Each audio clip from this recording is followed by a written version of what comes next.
Un ciclo apasionante que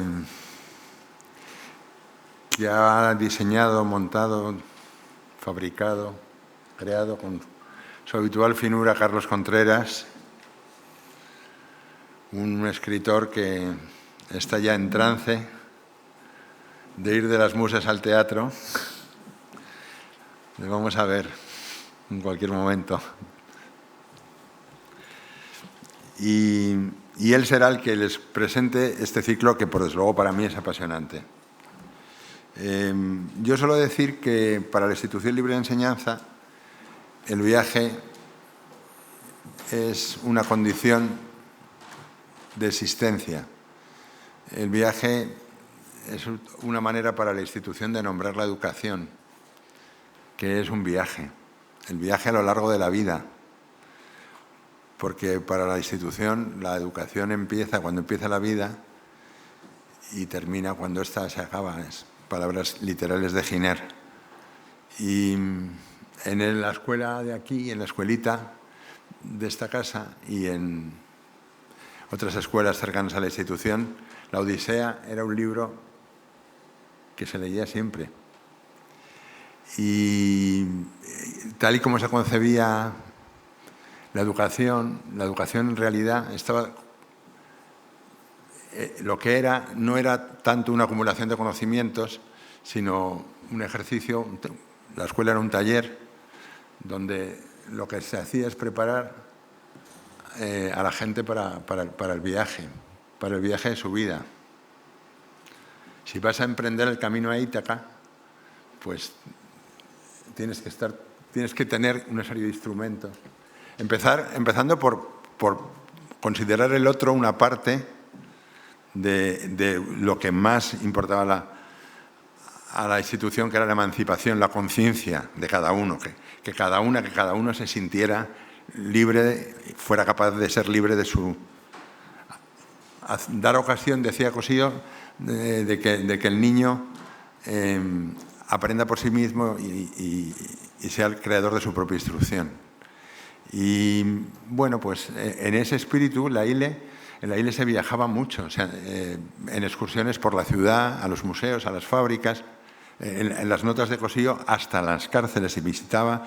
Se hacían viajes largos en el verano, desde la mítica excursión del verano del 83. Todavía no se había llegado a esta casa, se llegó en el 84, y en el verano del 83 un grupo de alumnos de la institución, hay varios relatos, uno de ellos de Julián Besteiro, que fue uno de los alumnos que estaban en ese viaje, atravesaron por la cuerda larga todo el Guadarrama, pero siguieron y un grupo terminó en Lisboa, o sea que se hicieron la península. Y hay bastantes notas y hay varios relatos escritos y estudios posteriores. Nicolás Ortega, por ejemplo, ha publicado unas cosas fundamentales sobre esa excursión del 83. Pero también viajar para la institución era salir a otros países, lo hicieron ellos mismos, pero luego en las instituciones que fomentaron, la Junta para Ampliación de Estudios dio 3.000 becas para viajes, ayudas se llamaban entonces, para estudiantes de posgrado y profesionales, para los centros más prestigiosos de todo el mundo. Hay unas fotos maravillosas de un grupo, por ejemplo, de profesoras. Justa Freire era una de ellas, muy guapa, en el barco paseando por el Rin. En fin, la institución, además de lavar a los españoles, también los viajó. Y consideró que ese encuentro con el otro era fundamental. En este mundo en el que parece que se cierran fronteras, que se acortan los caminos, que nos abocan a los enfrentamientos de toda índole, hablar aquí de viajar y de lecturas. Cossío decía que solo cuando todo español no solo sepa leer, sino que tenga ansia de leer, de gozar y divertirse, sí, de divertirse leyendo, habrá otra España. Estamos a punto ya de que haya otra España. Bueno, se lee mucho más, pero cuando Cossío escribió esto había un 75% de analfabetos y si eran las mujeres eran el 80%, pero ahora no. Pero, sin embargo, todavía Este es un mundo que en este momento tiene, como sabemos, por todas las ventajas y desventajas de lo digital, muchos problemas, el mundo de la lectura. Y en fin, de todo esto y de mucho más vamos a poder disfrutar en este ciclo maravilloso. Y a ustedes les agradezco mucho su presencia. Alguno ya es un viejo compañero de viajes. Lucas, me refiero a ti. Y, en fin, gracias y enhorabuena, Carlos. Bueno, pues muchas gracias a todos por estar aquí hoy, por acompañarnos en el auditorio y también a quienes nos siguen desde casa a través del canal de YouTube de la ILE y de la web edaddeplata.org. Como ha dicho Pepe, hoy damos comienzo a este nuevo ciclo que habéis proyectado aquí detrás. Bueno, hoy veis proyectada la sesión, pero arriba está el título: Leer el mundo, la literatura de viajes en la era transmedia, que va a tener lugar en los meses de marzo y abril. Se enmarca dentro de los ciclos de las actividades que la Institución Libre de Enseñanza programa todos los años para el fomento de la lectura. Otros años hemos tenido ciclos similares de otras temáticas. El año pasado, por ejemplo, fue Plantar un libro, escribir un árbol, que era un ciclo sobre ecoliteratura y todas sus vertientes. Anteriormente hablamos de literatura y simbiosis, en el sentido de literatura colaborativa con otras disciplinas, desde la fotografía a la pintura, incluso con las inteligencias artificiales. Y anteriormente tuvimos otro sobre literatura neorrural. Así que es en esa línea de programación, como digo, de la ILE, donde se enmarca este ciclo. Pepe ha hablado ya de la tradición de viajes que hay en la ILE, de la que también quería hablar yo hoy un poco, principalmente porque la ILE también, el ideario pedagógico de esta casa, surge gracias a un viaje que hace en 1843 Julián Sal del Río a Alemania, ¿no? Ahí entra en contacto con la filosofía de Krause, que es un filósofo pues, que en España tuvo mucha repercusión gracias a la Institución Libre de Enseñanza, pero que en Alemania no tuvo tanto eco en su momento, principalmente porque utilizaba un lenguaje bastante hermético y poco entendible, ¿no? para las masas, iba a decir, ¿no? Para la gente que no era letrada entonces. ¿De qué hablaba Krause? Pues Krause hablaba ya de la autonomía de la ciencia y la educación, hablaba también de la igualdad de derechos entre hombres y mujeres. Estamos en el siglo XIX, a mediados del siglo XIX. Hablaba ya de la protección de los animales, de los derechos de los animales, de la protección del medio natural, que ahora conocemos como ecología. Ese término, por ejemplo, que todavía no se había inventado, surge de estas ideas de Krause. Y hablaba también de algo muy importante, que era la federación, una protounión europea, una federación de estados europeos, pues eso, donde las ideas circularan libremente, ¿no? Como medio para alcanzar una humanidad plenamente desarrollada, basada en la empatía, la fraternidad y el entendimiento entre los pueblos. Entonces, es en este contexto histórico que surge la institución, que Giner de los Ríos viene aquí en el 84 con sus colaboradores, compran esta finca a las afueras de Madrid, ¿no? Que es lo que era entonces, con el jardín, porque quieren hacer un laboratorio educativo en el que el niño aprenda jugando y aprenda haciendo, o sea, aprenda de la experiencia que le da el mundo que le rodea, ¿no? Y de ahí surgen las excursiones de las que ha hablado Pepe también, y que pretenden eso precisamente, que el niño aprenda en contacto con el mundo que le rodea. Para eso es imprescindible viajar y intercambiar conocimiento con otros pueblos, como ha dicho antes. Y bueno, de esta institución luego surgieron otras, como la Residencia de Estudiantes y como la Junta para la Ampliación de Estudios. Ya lo ha adelantado Pepe, que la Junta para la Ampliación de Estudios pues dio casi 3.000 becas para que estudiantes y profesores fueran a formarse al extranjero, a otros países que estaban más desarrollados entonces, con la idea de modernizar España a la vuelta, ¿no? con lo que habían aprendido fuera. Y la Residencia de Estudiantes hacía un poco lo mismo, pero al revés. Era una especie de Europa en Madrid, donde recibían en esas charlas que tú conoces bien, Antonio, vespertinas, pues a toda la intelectualidad del momento, a artistas y demás, ¿no? Estuvo Einstein explicando la teoría de la relatividad, estuvo Marie Curie, Stravinsky, y estuvo también Howard Carter, que es un viajero, ¿no? Explicando un poco sus descubrimientos. Entonces, bueno, es en este contexto, como digo, donde pensamos que un ciclo como este pues, tenía sentido en esta casa, ¿no? El ciclo se va a articular en 4 jornadas que van a tener lugar, como he dicho, en marzo y abril. Empezamos hoy con Antonio Lucas y Ander Izaguirre, a quienes me sumo al agradecimiento de Pepe por hacer el esfuerzo de estar hoy aquí con nosotros. La sesión va a tratar de la crónica de viajes hoy. El día 19 tendremos una sesión un poco distinta que quiere hablar un poco de cómo se ha adaptado la crónica de viajes a todo este boom de lo transmedia, ¿no? Cómo el cronista de viajes tradicional se ha adaptado a la irrupción de las nuevas tecnologías.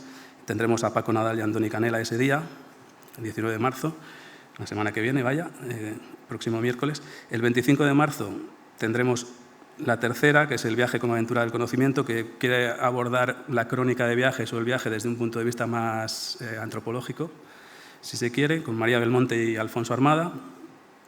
Y la última, que será el 9 de abril, va a estar dedicada a las reporteras en zonas de conflicto, con Maite Carrasco y Ana Suriñach. Así que es un poco el programa. Todos los días tendremos, como hemos visto, 2 ponentes. Las sesiones estarán articuladas con una pequeña presentación por mi parte y luego una intervención por cada uno de los ponentes de unos 20 minutos, más o menos, y luego se abrirá un pequeño diálogo en el que podrá participar el público, claro. Así que, nada, paso a presentaros curricularmente para que quienes no os conozcan pues sepan un poco más de vosotros.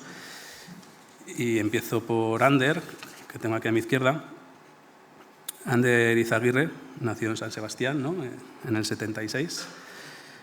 Ha publicado reportajes en revistas y webs como Altair, CNN, Jotdown, que es donde yo te leí por primera vez los artículos sobre ciclismo y demás, en National Geographic y en diarios como El País, El Diario Vasco o El Correo.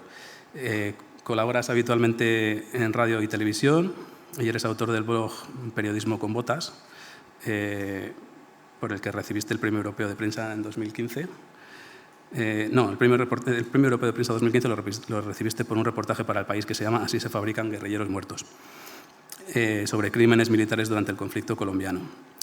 Has recibido el Premio Euskadi de Literatura en 2 ocasiones ya, en 2017 por Potosí, del que nos hablarás un poco hoy, que trata sobre las condiciones de la minería boliviana, y en 2023 por Vuelta al País del Cano.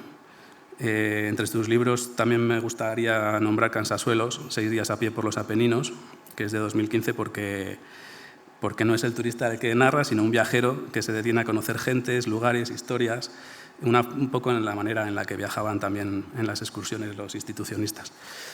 Y Antonio Lucas nació en Madrid en el 75, escribe desde el 96 en El Mundo y es colaborador de Radio Nacional de España y de la cadena SER. Como poeta ha publicado varios títulos, entre los que vamos a destacar Antes del Mundo, del año 96, que fue accésit del Premio Adonais, Lucernario, del 99, que recibió el Premio Ojo Crítico de Poesía en el 2000, Las Máscaras, que es de 2004, Los Mundos Contrarios, de 2009, que recibió el Premio Internacional Ciudad de Melilla, Los Desengaños, por el que recibiste además el prestigioso Premio Loewe en 2014, y Los Desnudos, que también tiene premio, del año 2020, el Premio Internacional de Poesía Generación del 27. También has publicado un volumen de tu poesía reunida que se llama Fuera de Sitio, en el año ya 2016, o sea que ya puedes volver a reunir. Y es autor de varios libros sobre arte, como Soledad Lorenzo, Una vida en el arte, de 2014, así como una selección de perfiles literarios de algunas creadoras y creadores esenciales de la cultura de los siglos XIX y XX, que se reúnen bajo el título Vidas de Santos, también de 2015. En 2021 publicaste Caminos del Quijote y tu primera novela, Buena Mar, de la que también hablaremos hoy, es una crónica a bordo de un barco pesquero, ¿no? Así que nada, si te parece, Ander, pues tienes la palabra. Gracias, Carlos. Gracias, Pepe. Gracias a todos por la compañía.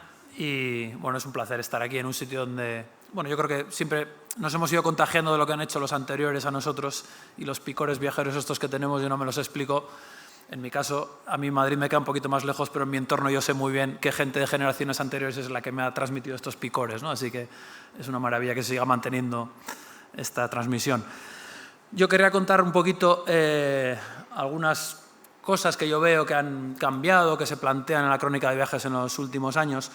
Y después me gustaría explicar un poquito algunas lecciones que yo he aprendido sobre la marcha haciendo mi trabajo, ¿no? Yo soy periodista autónomo, sobre todo porque quería tiempo libre para viajar Y ahí, bueno, pues en la elaboración de algún libro, pues he ido aprendiendo ciertas cosas que creo que quizá les puedan interesar. Pero bueno, como quizá eso no les interese, mis historias, voy a empezar con historias ajenas, que siempre funcionan mejor.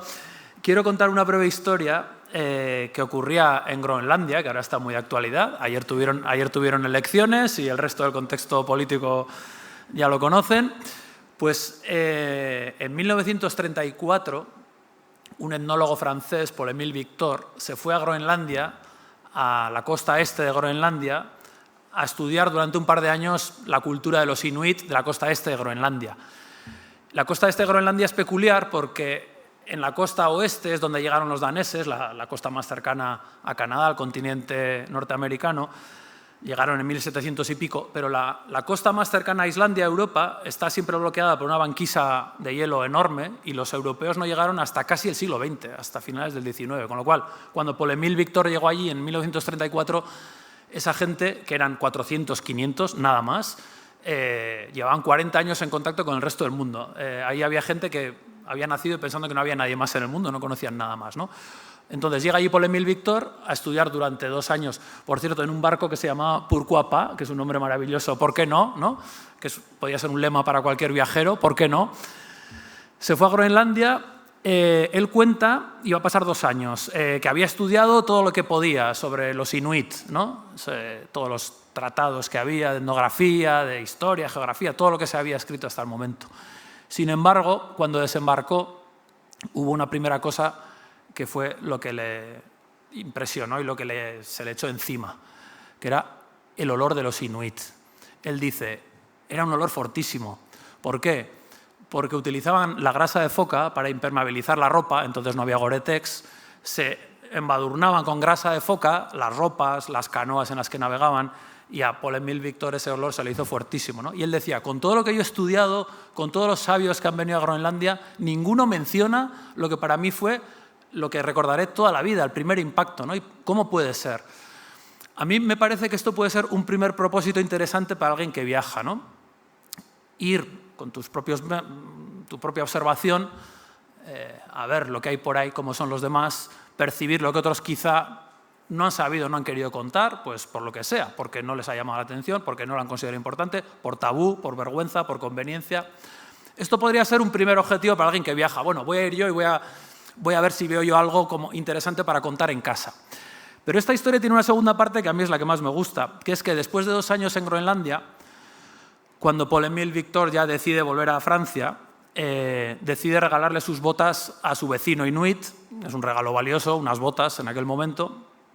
Y él cuenta en sus memorias que le extraña que su vecino no le agradezca el regalo tan grande que le ha hecho, que no le agradezca a la manera inuit, que consiste, quizá como sabrán, en frotarse las narices. Se saludan frotándose las narices, ¿no? Y como un etnógrafo, sobre todo, es un curioso, pues como un periodista, como un cronista, y quiere entender las razones de todo, pues se atrevió a preguntarle, oye, joder, te he regalado unas botas y no me das las gracias con la nariz. Y su vecino le dijo, mira, Paul-Émile, perdóname, pero es que hueles a hombre blanco, apestas a hombre blanco. Entonces, Paul-Émile Victor se dio cuenta después de 2 años que, claro, que él también olía. Y creo que esto sería un propósito mucho más interesante para un viajero, porque cuando escribimos sobre otros y vemos lo que nos llama la atención sobre otros, muchas veces sin darnos cuenta estamos hablando mucho de nosotros, nos estamos mostrando, ¿no? Y muchas veces no somos conscientes. Y sí creo que en los últimos años, en las últimas décadas, en la crónica de viajes, hay como una cierta percepción mayor o conciencia mayor del cronista de, bueno, ¿quién soy yo? Y voy a hablar de otros, pero ¿de dónde voy yo, no? Hay un caso, en la primera vuelta al mundo, el cronista Pigafetta, que fue con Magallanes, Elcano y tal, cuenta que una vez cruzado el Pacífico llegan a las primeras islas y allí pues empieza Magallanes a hacer tratos con los pequeños reyes de las islas locales y se ponen a bautizar así masivamente, ¿no? Y en esta isla bautizamos a 800 y en esta isla bautizamos a 1000. Y hubo otra isla en la que no nos aceptaron y como eran tan duros de corazón, para mostrar que tenían corazón de piedra, les quemamos la aldea y matamos a no sé cuántos. Claro, Pigafetta lo contaba con toda naturalidad y él yo creo que no se da cuenta que ahora un lector 500 años después se plantea, bueno, ¿quiénes eran los salvajes aquí, no? Porque mira qué corazón de piedra tenían que les quemamos la casa, ¿no? Me parece muy interesante darse cuenta de que cuando hablamos de otros estamos reflejando en qué nos fijamos dice mucho de quiénes somos, ¿no?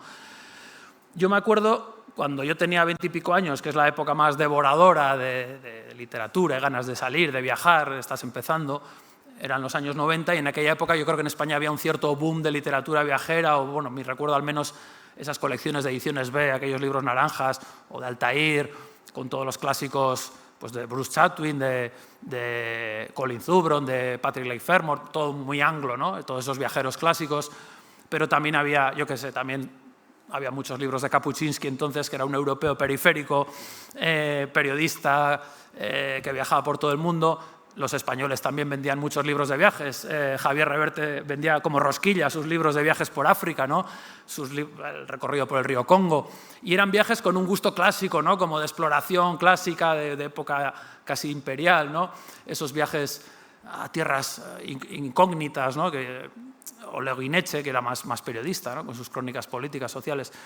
Y yo creo que era una narración de viajes de un mundo, una época que se estaba acabando, igual en ese momento no nos dábamos cuenta, ¿no? Yo creo que bueno, el mundo ha cambiado mucho y ahora está cambiando aceleradísimamente. Hemos estado 2 o 3 siglos en los que Europa dominaba el mundo, el relato del mundo, de aquí salía la gente a contar cómo eran los demás, nosotros éramos el punto central, el ombligo, y vamos a ver cómo son los demás extraños, ¿no?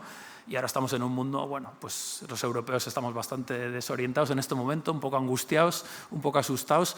Y yo creo que si cogemos perspectiva, este miedo, este pesimismo no es global. Yo no creo que en China, en Arabia, en Indonesia o en Riad, yo qué sé, estén como estamos los europeos, ¿no? Es que están cambiando los polos, entonces están cambiando las miradas. También ha cambiado mucho la manera de viajar. Es evidente que bueno, nosotros tenemos un pasaporte fuerte con el que podemos viajar a la mayoría de los países del mundo. Es muy barato viajar respecto a lo que era hace 30, 40 años.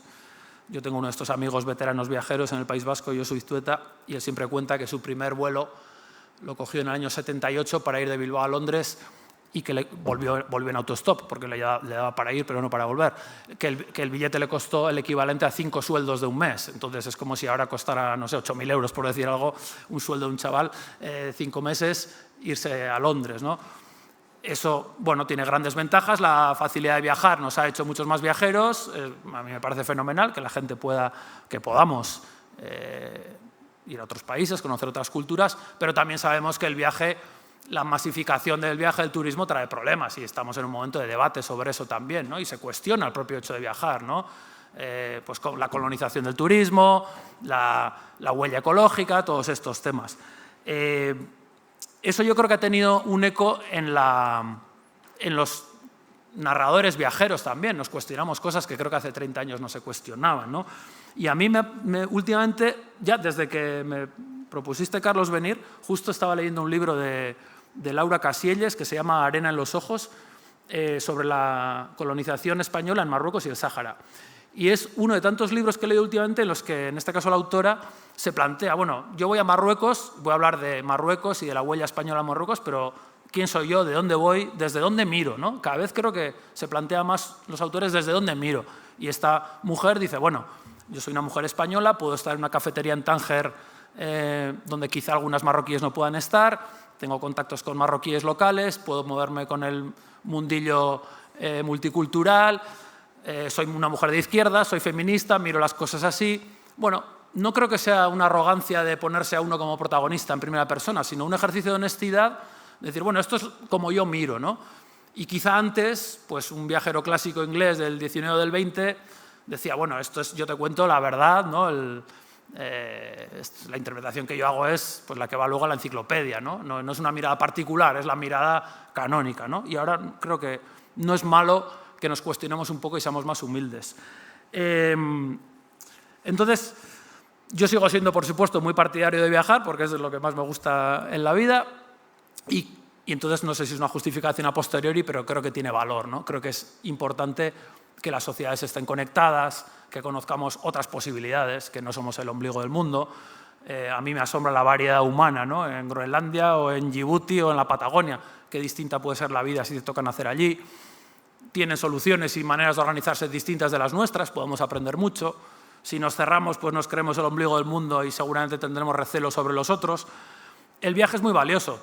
Me parece muy pertinente que discutamos y debatamos, pues bueno, muchas cosas de la manera de viajar.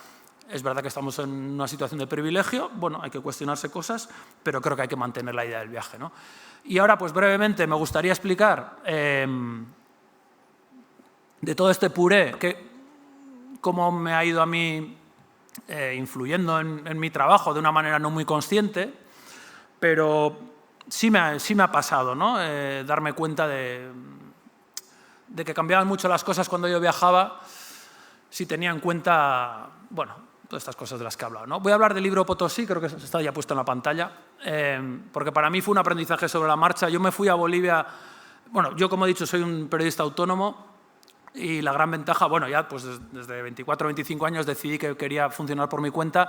Esto pues es económicamente inestable, impredecible y precario, pero tiene una gran ventaja que es la libertad, ¿no? La libertad de dedicar, por ejemplo, elegir un destino. Yo fui a Bolivia, nadie me pagó el billete de avión, nadie me pagó el viaje, pero nadie me dijo a dónde tenía que ir ni cuánto tiempo tenía que estar. Entonces, a mí me apetecía conocer esa zona del mundo y como era un periodista autónomo, lo que hice fue ir a Bolivia y a ver si saco 3 o 4 reportajes para pagarme por lo menos el avión. Y si luego algún reportaje le dan algún premio, igual hasta me pago el resto del viaje. Esa era la manera de viajar, ¿no? Entonces, yo iba a Bolivia la primera vez, 2009, y hice 4 o 5 reportajes y uno de ellos... Yo quería hacer una serie de reportajes sobre la infancia en varios lugares del mundo y pensé, pues hay un tema en Bolivia que es potente, que es el trabajo infantil. Es una de las peores formas del trabajo infantil, está en las minas de Bolivia. Y me fui a Potosí, a un sitio icónico. Aquí veis el Cerro Rico de Potosí, ¿no? Cuando algo vale un Potosí ya sabemos de lo que estamos hablando. Una riqueza extraordinaria, pues este es el símbolo de la mayor riqueza que se pueda imaginar, ¿no? Sin embargo, hoy en día es un sitio terrible, es el sitio donde yo peores condiciones de vida he encontrado, peor pobreza y casi esclavitud y miseria, ¿no? Es una montaña que lleva 500 años siendo perforada, se está derrumbando, es un sitio en el que nadie debería entrar y bueno, alrededor tiene todo un desastre industrial del que, bueno, por ciertas decisiones políticas y económicas que no voy a desgranar ahora, pero bueno, es un panorama de desastre y yo sabía que allí había menores trabajando, entonces yo fui a hacer ahí un reportaje.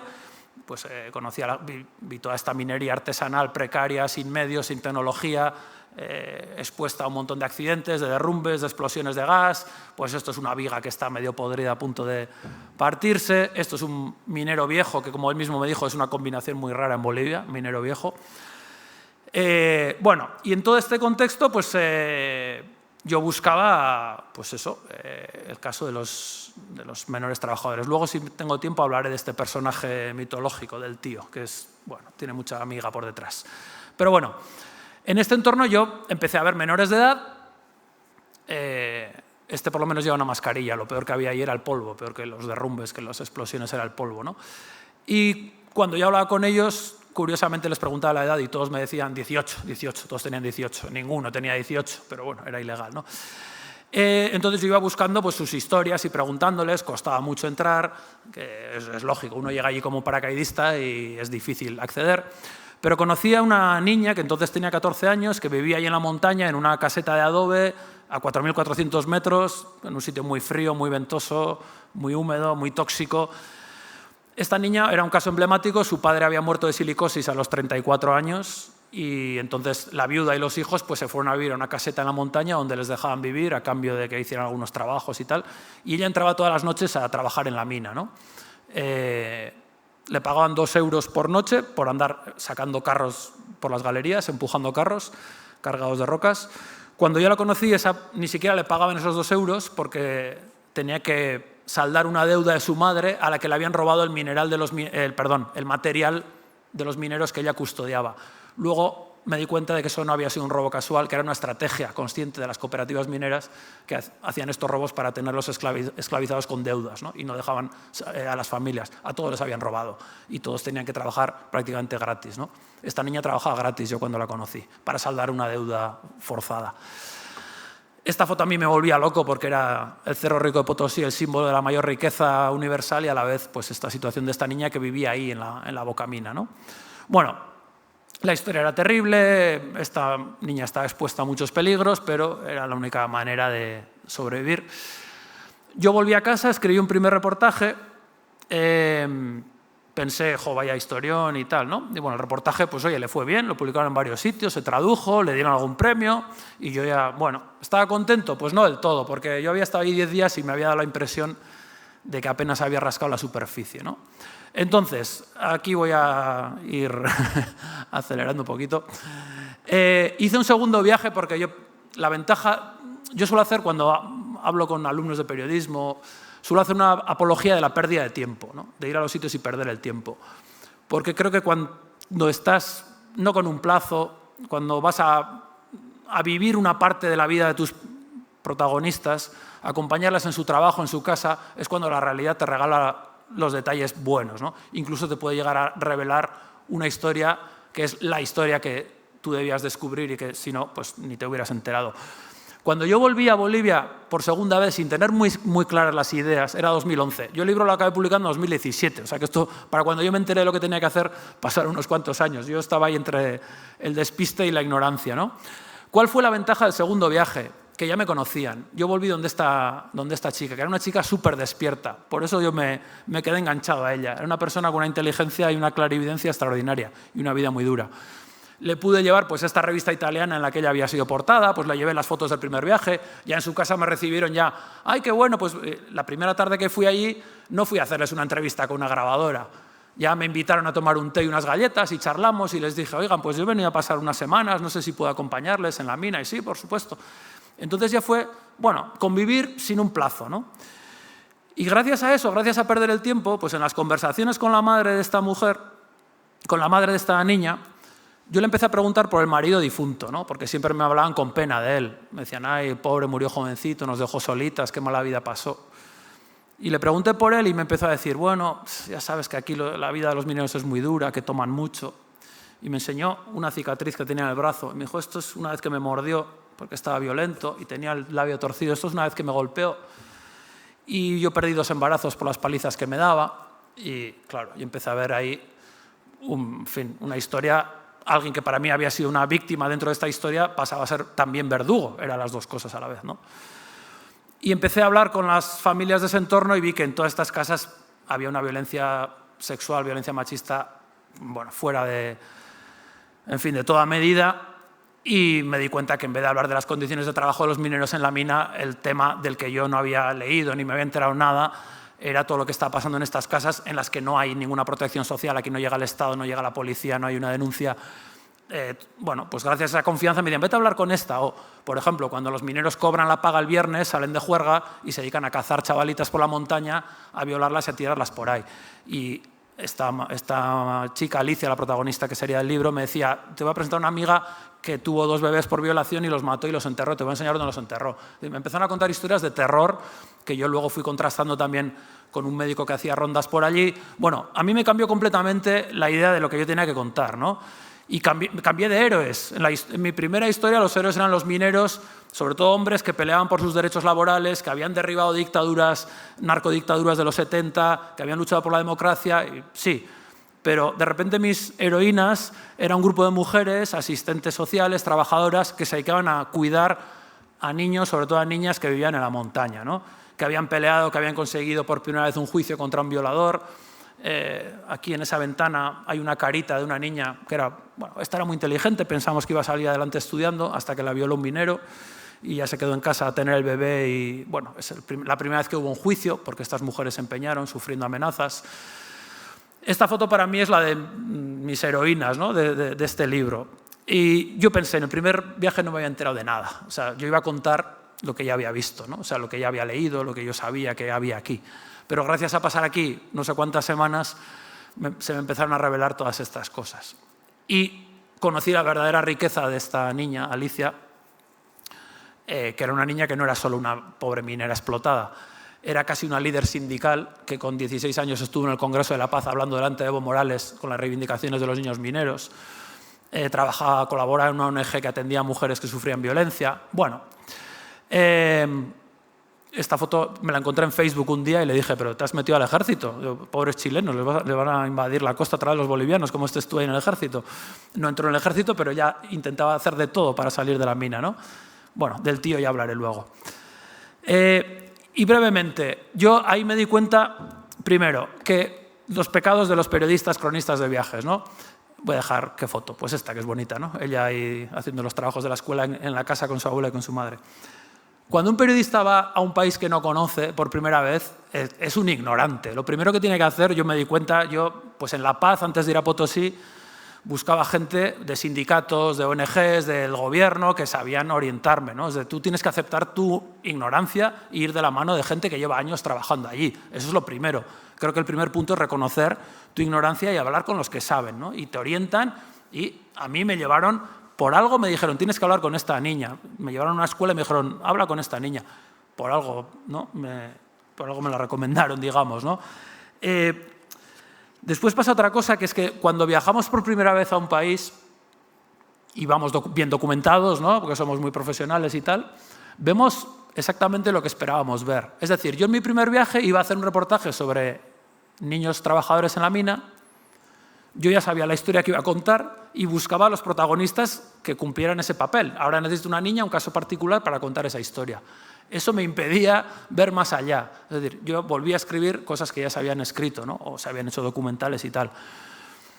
Yo, de verdad, que tengo en casa como 2 metros lineales de libros de Bolivia. Yo me compraba ahí el periódico todos los días. He visto todos los documentales que hay sobre las minas de Potosí. Yo no había visto, habrá, no digo que no pretendo ser aquí el descubridor de nada, pero este era un tema que no estaba presente. Yo insistí en publicar este libro también en Bolivia y me fui a Bolivia a presentarlo, porque estos debates hay que hacerlos en el lugar, ¿no? Y yo no veía que todas estas violencias... El minero es una figura muy épica en Bolivia, muy admirada, porque han sido una punta de lanza de la defensa de los derechos de los trabajadores, lucharon mucho por la democracia contra las dictaduras, es una figura de la izquierda muy venerada. Entonces, a mí en las presentaciones de libros lo que me criticaban un poco a baja voz era, joder, pero es que esto de menoscabar así la figura del minero, ¿no? En todas las plazas de Bolivia hay un minero, una estatua de un minero de bronce así, heroico, ¿no? Pero la vida es compleja y yo no quito ningún mérito a las luchas de los mineros, pero a veces la complejidad te hace ver que quien es una víctima de un sistema de explotación, como era ese minero, puede ser un verdugo en su casa. Y en el último escalón suele estar la mujer y los hijos, ¿no? O sea, el que está en el penúltimo machaca a veces al último. La vida es compleja, ¿no? Y, bueno, dos cosas más y termino.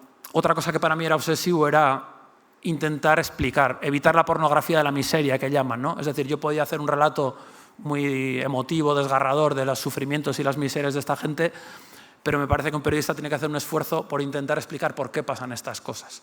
Yo a veces veía documentales sobre estas minas y me enfadaba porque veía cosas muy desgarradoras, pero yo no entendía, decía, ¿y por qué no se van de la mina a otro sitio a trabajar? ¿No? ¿Por qué no? Como he hablado a favor de la complejidad, también diré que uno puede decir que lo que pasa aquí es culpa del capitalismo y el machismo, y sí, pero bueno, hay que entrar en detalles, ¿no? Y hay que hablar con los responsables. Yo iba a entrevistar en las cooperativas mineras a la gente que se beneficiaba de esto. Hay gente que se hace rica con el trabajo de niños, por ejemplo, ¿no? Bueno, hay que ser complejo, no hay que dar explicaciones maniqueas. Y hay que entender, ya para acabar de verdad, perdón que me estoy alargando mucho, que las personas sobre las que escribimos no son solo personajes. Otro pecado que creo que cometemos los periodistas es que los encajamos en un rol, en un papel que nos viene bien en nuestro esquema narrativo. Esta persona es la víctima, esta persona es el malvado. Y yo me di cuenta que esta niña, aparte de ser una pobre víctima, explotada y tal, era una niña, pues eso, ya lo he dicho, sindicalista, peleona, generosa. Y hubo partes del libro que yo no había escrito porque me parecían frívolas. Por ejemplo, una vez que fuimos al cine, que yo llevo ahí tanto tiempo y estábamos todo el día hablando de tristezas y cosas y llorando, y un día, oye, vamos a cenar por ahí, os invito a cenar. Y ella le vi que no estaba muy convencida. Y yo, ¿no quieres ir a cenar? Y me dijo, ¿podemos ir al cine? Y dije, sí, claro, vamos al cine. Y quedamos en la plaza de Potosí, porque yo tenía otra entrevista con un neumólogo allí. Yo pensaba que iba a venir ella con su madre y con su hermana. Y aparecieron ella, su madre, su hermana, una tía, una prima y 2 sobrinas. Bueno, está el guiri que paga el cine, nos fuimos al cine. Y ella eligió la película, Princesa por accidente, ya solo por el título, ¿no? Fue una película muy divertida, porque, bueno, por interpretaciones que ella hacía de la película, de una camarera de Texas a la que viaja a Europa y la toma por una princesa y entonces empieza a vivir la vida de una princesa.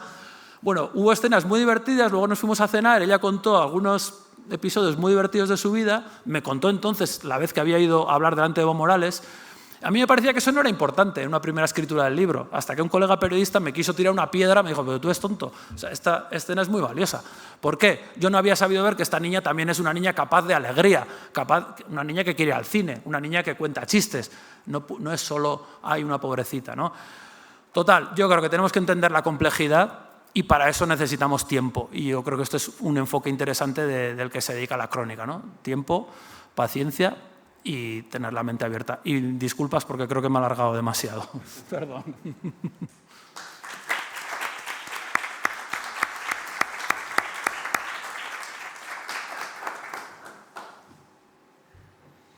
Bueno, pues ha sido estupendo. Podrías haberte alargado Estoy un poco apurado, una hora más, porque ha sido un relato maravilloso de esta aventura de esta mujer y de estas gentes de Potosí.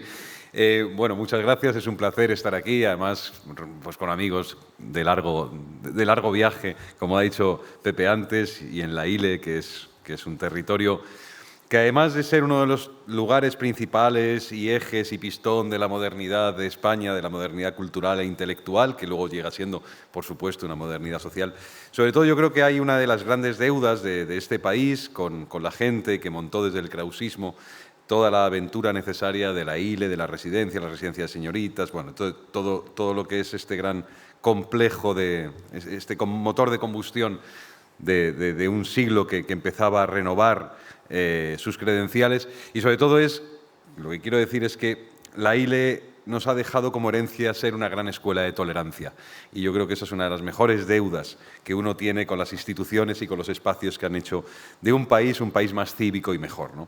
Ser una gran escuela de tolerancia. Yo estoy entusiasmado de oír la aventura de Potosí de Ander, al que he leído mucho, al que respeto mucho como compañero, al que admiro.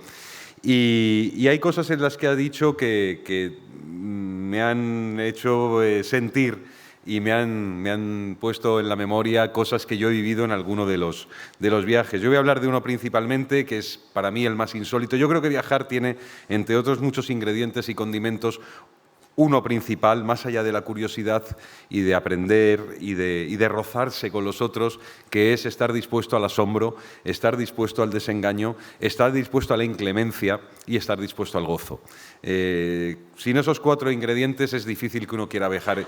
He tenido la fortuna de viajar mucho porque llevo muchísimos años trabajando en un periódico, tantos que he visto pasar 2 generaciones de fotocopiadoras Ranxeros, que las cambian cada 12 años. Entonces, llevo muchos años ahí, me he aprendido los 2 manuales para saber hacerlas.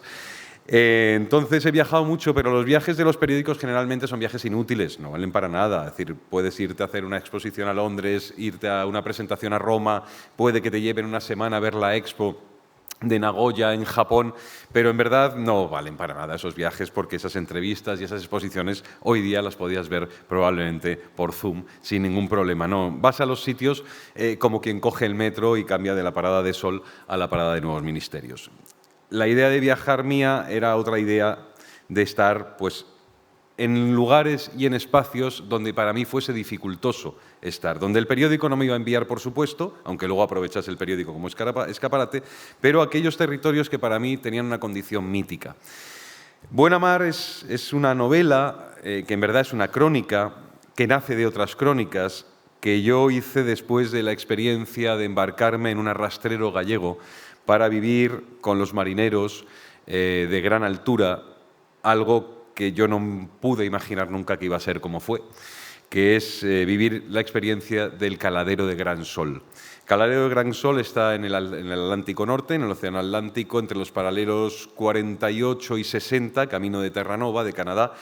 Justo el 60, ya en el paralelo 62 es donde naufragó hace 2 años el Virgen de Pitancho, donde murieron 23 marineros que eran cofrades de estos marineros con los que yo viajé.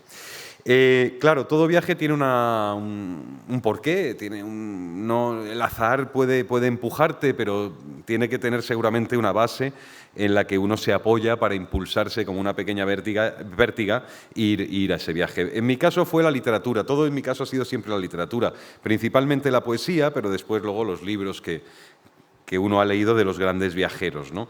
La poesía, curiosamente, uno de los tótems de la poesía es un gran viaje, que es Homero. Y ha habido grandísimos poetas viajeros, es decir, por ejemplo, el Canto General de Neruda es un gran viaje por Latinoamérica, es un viaje que tiene que ver con el paisaje y que tiene que ver con las fracturas también de los distintos países latinoamericanos, las fracturas entre ellos. Pero bueno, a mí me llevó la literatura a obsesionarme, y obsesionarme es realmente obsesionarme con un viaje, que era el viaje de Gran Sol. Yo leí la novela de Ignacio Aldecoa cuando tenía 21 años, todavía estaba en la Facultad de Periodismo en la Universidad Complutense, aquí en Madrid, y leí aquel libro de Aldecoa. Podía haber sido otro, pero fue Gran Sol. Yo no tenía ni idea de lo que era Gran Sol. Leí aquella novela, que me sigue pareciendo uno de los grandes prodigios del lenguaje, y ya no solo del lenguaje marinero, sino del lenguaje en sí, ¿no? Esa vitamina, esa molécula, esa proteína que tiene Aldecoa cuando habla de esos marineros, en la voz de esos marineros, me parece algo insuperable. Bueno, yo leí aquello y realmente me quedé muy colgado de ese libro. Un libro que pasó el tiempo para abreviar e ir un poco más al grano, pasó el tiempo y durante 20 años yo siempre me repetía, alguna vez que veía algún reportaje marino y sobre todo de los grandes pescadores, de los grandes barcos de pesca, más allá de a Jack London, a Joseph Conrad, por supuesto, a Melville, toda esa literatura la tenía muy bien, me había adobado muy bien de esa literatura, pero yo tenía algo que no podía quitarme de la cabeza, que es hacer Gran Sol. Claro, yo no sabía cómo se hace Gran Sol, yo no tengo tradición marinera. Mi mayor tradición marinera es montar en una Zodiac y dar una vuelta en la bahía de Mazarrón, pero no he tenido más tradición marinera en mi vida, ni gente cerca, ni nada. Pero estaba obsesionado con eso. Mirad cómo es la vida, qué curiosa y qué extraño todo. Conozco en Madrid a alguien que luego se ha convertido para mí en un hermano mayor, Manuel Villanueva de Castro, un periodista excelente, fue el que puso en marcha Canal Plus, pues bueno, una persona que nos cruzamos en la vida, cada vez cuando uno, yo ya tengo casi 50 años, cuando uno va teniendo más edad, cada vez suma menos gente a su vida. Y es difícil que entre un amigo con la potencia con la que entró Manuel en la mía, ¿no? Por pura simpatía, por pura cordialidad, por pura hermandad imprevista. Y un día, nos conocíamos ya un año y pico, y un día comiendo en el restaurante Lua, no muy lejos de aquí, que es como una especie de embajada gallega en Madrid, él es gallego, de Marín, me habló de su hermano Agustín. A mí me había hablado de una hermana, pero nunca me había hablado de su hermano Agustín. Su padre sí me había hablado mucho de él porque había sido marinero en Gran Sol. Y claro, yo lo había saeteado a preguntas sobre qué le contaba a su padre y qué le contaba a su padre, que falleció hace unos meses con 100 años y mantuvo muy bien la memoria hasta el final. Entonces, pues me contaba todo lo que su padre le contaba de Gran Sol, ¿no? La dureza, la inclemencia, el mar más infame del mundo, el caladero más peligroso del mundo. Eso está testado por todos los grandes marinos, más que los caladeros del Índico, más que los de Mauritania. Es decir, el más peligroso, el más imprevisible es Gran Sol. Bueno, me contaba todo esto y un día me habla de Agustín. Hostia, ¿quién es Agustín? Pues Agustín es mi hermano, pero nunca me hablaste de tu hermano, me hablaste de tu hermana, de tu padre, de tu madre. Pues mi hermano falleció en Gran Sol. Caray, ¿y cómo nunca me dijiste algo así? Bueno, pues no me gusta recordarlo, pero es que no falleció solo en Gran Sol, es que falleció en su primera marea en Gran Sol. Tenía 29 años, 3 hijos, trabajaba en un petrolero. Aquello le obligaba a estar 10 meses fuera de casa y Gran Sol le permitía hacer 3 meses de campaña, volver una semana a Marín, 3 meses de campaña, volver una semana a Marín, y le parecía más cómodo teniendo 3 hijos a pesar de la dificultad y de la peligrosidad de aquello. Claro, yo cuando me cuenta aquello, ya llevábamos 2 o 3 licores café y me cuenta dónde fallece en un naufragio, navegando a la capa, intentando refugiarse en unas rocas que enfrente de Castletownbere, en el suroeste de Irlanda. El mar los empuja contra el roquedal, se abre una vía de agua, se salvan 6 de los marineros y fallecen otros, entre ellos él, porque él era marinero, pero su mejor amigo era el máquinas, que es la parte más terrible del barco, y ese hombre tenía episodios epilépticos, él vio que no estaba en cubierta cuando había que lanzarse a las balsas, entonces se bajó hacia la panza del barco a intentar encontrar a su amigo y ya ninguno de los dos emergió. Bueno, ese fue el relato de ese día. Yo me quedé flipado, fuimos a por el 4.º licor café y le dije, voy a hacer el mismo viaje que hizo tu hermano, el mismo, necesito hacer ese viaje. O sea, reactivó en mí la memoria de 20 años después de la lectura de Gran Sol de Ignacio Aldecoa. Me di cuenta, luego leyendo, él me dijo que eso era imposible, que no había manera de hacerlo, que era muy difícil que me accediesen en un barco arrastrero gallego. La flota pesquera que ya trabaja en Gran Sol en España ya solo es la gallega, antes estaban los vascos y estaban los asturianos, quedan unos pincheiros asturianos, pero arrastreros ya solo son principalmente gallegos. En Gran Sol faenan solo bandera irlandesa, bandera francesa y bandera española. Bueno, empezamos las pesquisas, empiezo a ver qué hay, me doy cuenta de que solo hay 3 periodistas que hayan, o 3 escritores, o 3 gente ajena que haya montado en Gran Sol, más allá de los biólogos, que es, por supuesto, Ignacio Aldecoa, Manuel Rivas, y pretendía ser yo el tercero. Si hay un cuarto, que me disculpe porque no lo sé, pero me parece que no. Fotógrafo algunos sí, pero redactores o periodistas o escritores no. Nada, llamó a Manuel Rivas, le pregunto, por favor, ¿qué me puede decir? Y lo primero que me dice, ¿qué te puedo decir, amigo Antonio? Que no vayas. O sea, es la primera recomendación, no se te ocurra montarte en ese catafalco. Eso es un ataúd, eso es terrible. Dije, vale, pues ahora sí que hay que ir. Conseguimos las cosas, estaba yo en Asturias, en Oviedo, y me llaman, era un 28 de mayo. Todo esto lo cuento porque tiene sentido para la obsesión del viaje, ¿no? Era un 23 de mayo. Me llama una persona, después de muchos meses insistiendo en armadores, en todas las cofradías, no, ¿qué tradición de usted marinera, qué cartilla marinera tiene? Nada, no, fum, nada.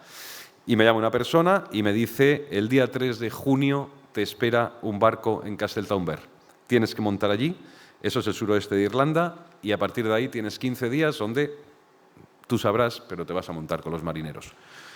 ¡Buah! A mí se me acelera todo el proceso hormonal de que voy a hacer Gran Sol y yo me voy, todo esto ya hablo con el periódico, me voy a ir, no saben lo que es Gran Sol, piensan que es que me quiero ir de crucero y Gran Sol además se llama Gran Sol por un problema de transcripción fonética, es Gran Soleil, que es el gran lenguado, pero alguien en el siglo XIX se ve que dijo, pues Gran Soleil, esto debe ser un gran sol y de Gran Sol nada porque yo el sol lo vi en 21 días 2 veces, todo es negro por arriba y por abajo, pero bueno.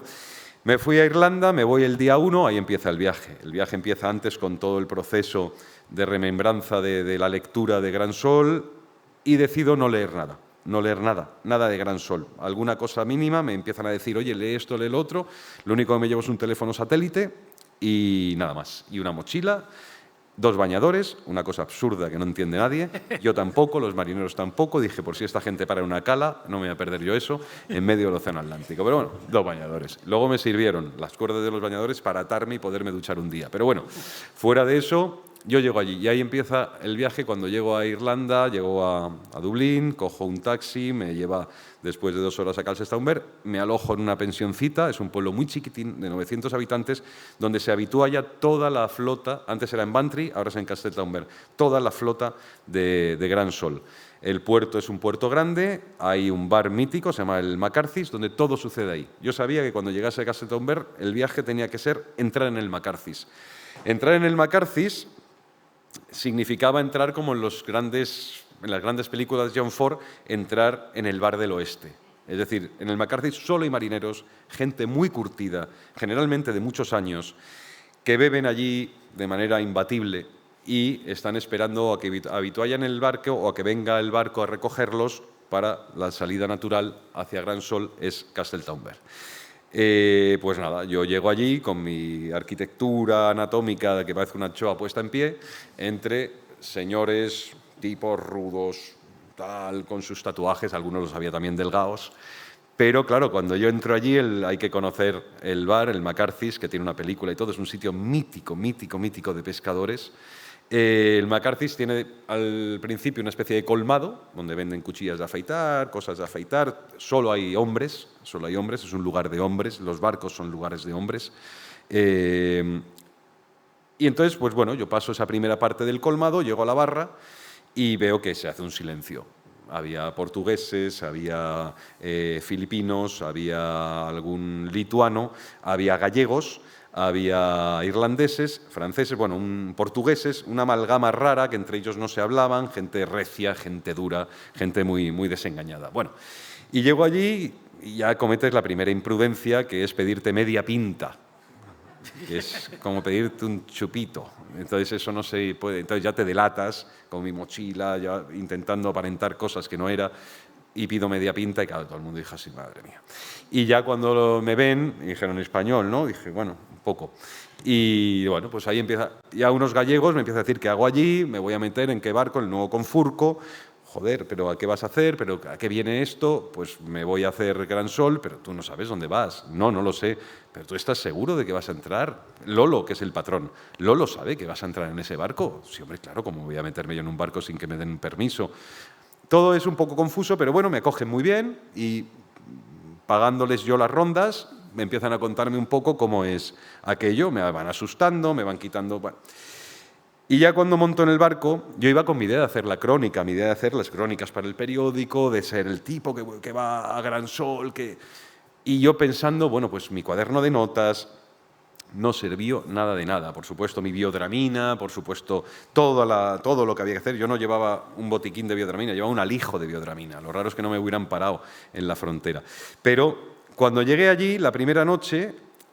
Claro, yo tenía ya la historia hecha, es uno de los grandes errores a veces cuando te excitas demasiado. Yo tenía ya mi historia hecha, ya tenía la novela hecha, tenía los reportajes, lo tenía todo y todo se vino al traste a las 3 de la madrugada cuando me citaron en el cuando vi aquellas luces titilando, entrando por la bocana, ¿sabes? Que era una cosa ínfima, pequeñita, pequeñita, hasta que eso va creciendo y se convierte en ese arrastrero de 36 metros de eslora por 9 de manga, donde todo es terrible, todo es óxido, todo es red, todo es olor, es un olor terrible. Y la primera presencia, claro, 5 marineros gallegos, 6 marineros africanos y los únicos que me saludaron con cortesía fueron los africanos. Se llevaron la mano al corazón, me dijeron bienvenido, tira para adentro. Porque dio un grito el patrón, que ni me miró a la cara, ni me miró a los pies, ni me miró a nada, mientras pegaba gritos desaforado, y me dijo, tú eres lo que viene con nosotros, tú eres lo que viene con nosotros. Dije, sí, soy yo. Bueno, yo hablé con el armador, que te digan los negros dónde vas. Dije, madre mía. Y nada, entré en la enfermería. Ya no valía de nada, yo sabía que yo no podía llevar un cuaderno de notas, yo no podía sacar una cámara de fotos, aquello era un ambiente hostil, aquello era un lugar donde yo no tenía que haber estado. Yo pensaba que era un fracaso. Cuando oí los motores ya salir, yo sabía que me había equivocado. Y me tocaban, en principio eran 15 días, luego fueron 21 por un problema de motor. Aquello fue de mal en peor, los mareos, de mal en peor, me metieron en un camarote que era la enfermería.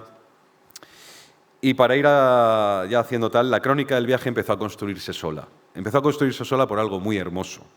Yo cuando regresé 21 días después de muchos miedos, de muchas inclemencias, de temporales absolutamente insoportables, yo volví con una familia inesperada, con unos hermanos inesperados, con una balsa que fueron ellos para mi regreso a puerto. Es decir, yo volví con todo lo contrario, no sirvió nada de lo que llevaba. Lo que viví allí dentro fue el quilate más puro de lo humano, que eso es lo que pasa en los mejores viajes. Vivir, experimentar el quilate más puro de lo humano en el lugar más indeseable del mundo. No os podéis imaginar lo que es Gran Sol. No os podéis imaginar ese agua negra, ese cielo negro, esas rachas infinitas de viento, ese frío permanente, esa intemperie, esa desolación, ese trabajo constante. En un barco arrastrero se duerme como mucho 3 horas al día, no hay posibilidad de dormir más, porque cada 3 horas suena la bocina. Entonces suena una bocina, hay que ponerse los trajes de agua, sea a la 1 de la madrugada, a las 4 de la madrugada, a las 7 de la madrugada, a las 12 del mediodía, siempre se está trabajando de lunes a lunes, a lunes, a lunes.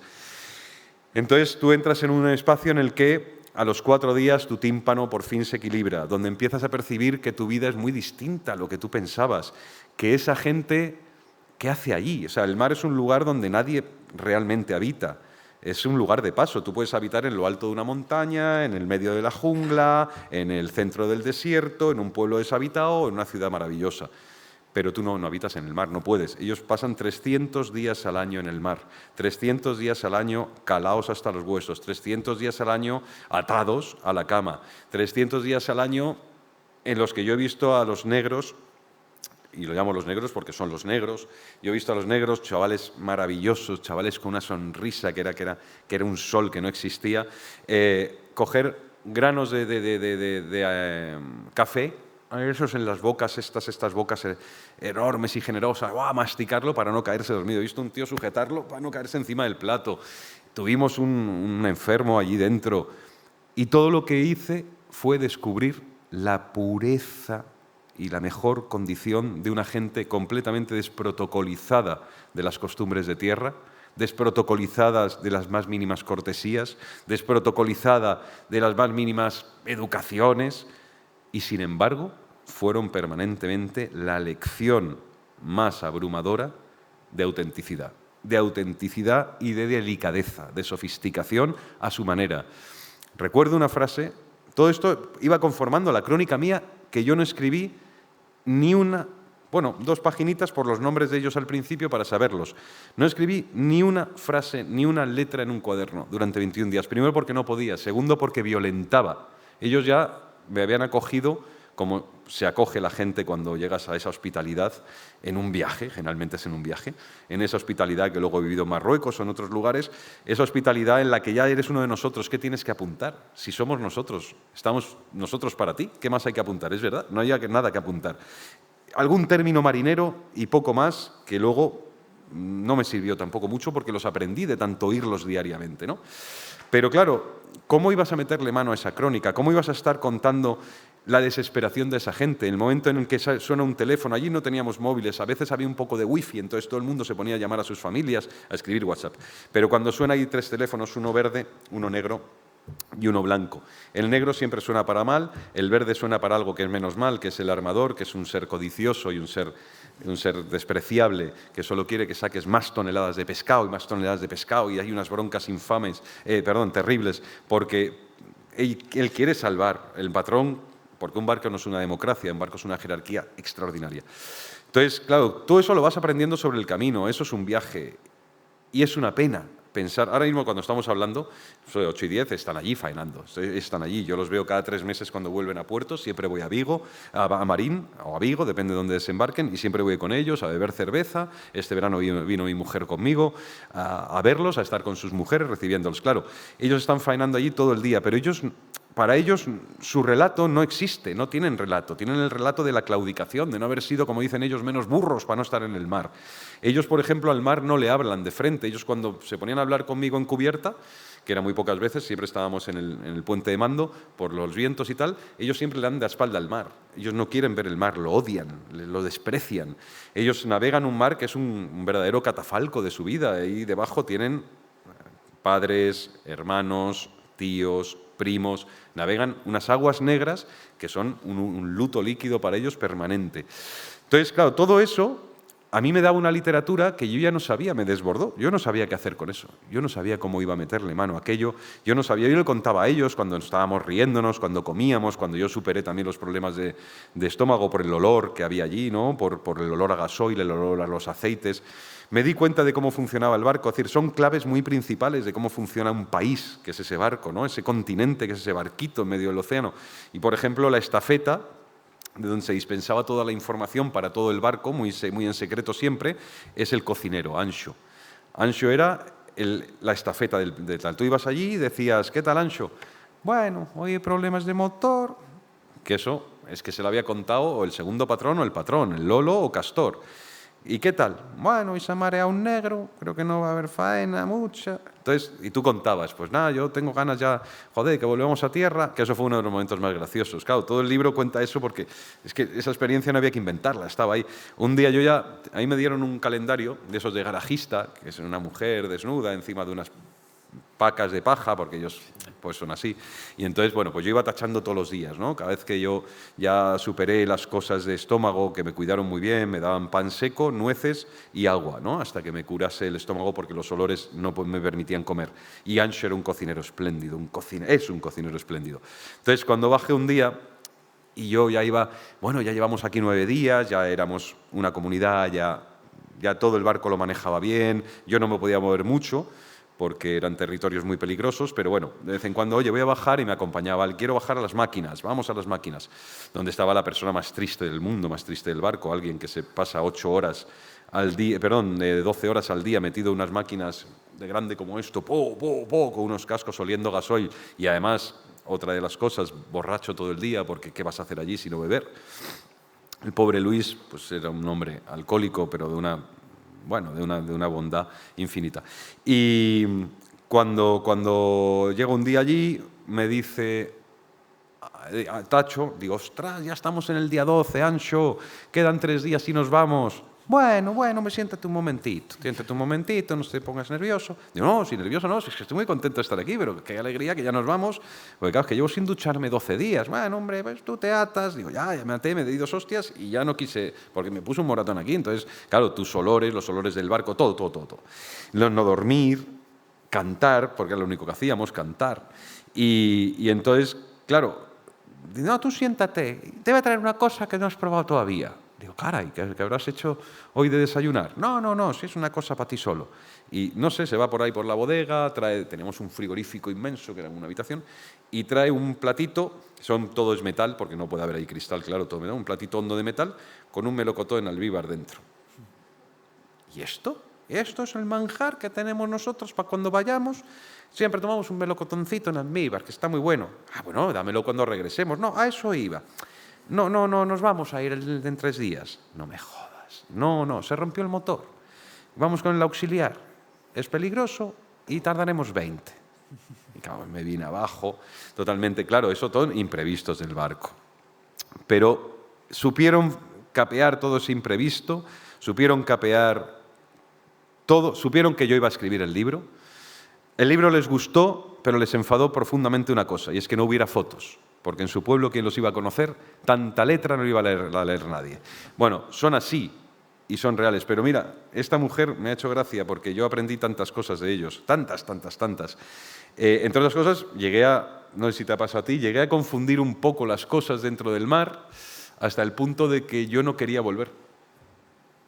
Yo el día 20-19, que ya enfilamos el camino hacia Irlanda, yo no quería volver. O sea, yo tuve un momento muy raro. Dije, bueno, mis padres ya me han conocido, mis amigos, mi mujer ya está harta de mí. Es que a lo mejor no es tan mala vida esta. Claro, porque llega un momento en que hay una especie de síndrome de Estocolmo sin secuestradores, ¿no? Dije, claro, esto es un viaje del que yo ya no me quiero ir. Me pasó lo mismo en Silos con los monjes, aquella semana que estuve allí ingresado con ellos, pero no quería salir. O sea, no quería reconocer que mi vida tenía que venir, escribir esto y luego cómo darle forma a todo esto. Y ya para acabar, y ahora sí que acabo, que ya me he pasado yo también, esto fueron 7 crónicas de un periódico, del diario El Mundo, 7 crónicas contando muchas cosas que no me ha dado tiempo a contar aquí. Pero, ¿por qué hice luego esta novela, que todo es real menos alguna cosa ficcionada que me inventé sobre el protagonista?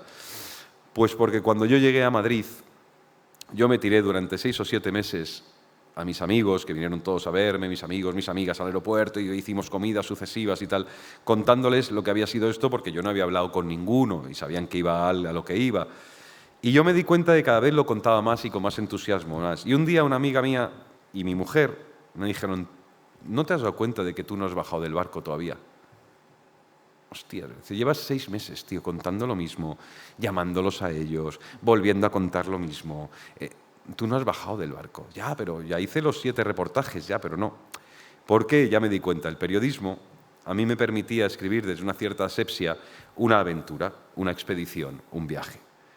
Pero ese viaje había tenido un ingrediente más, que había sido el emocional.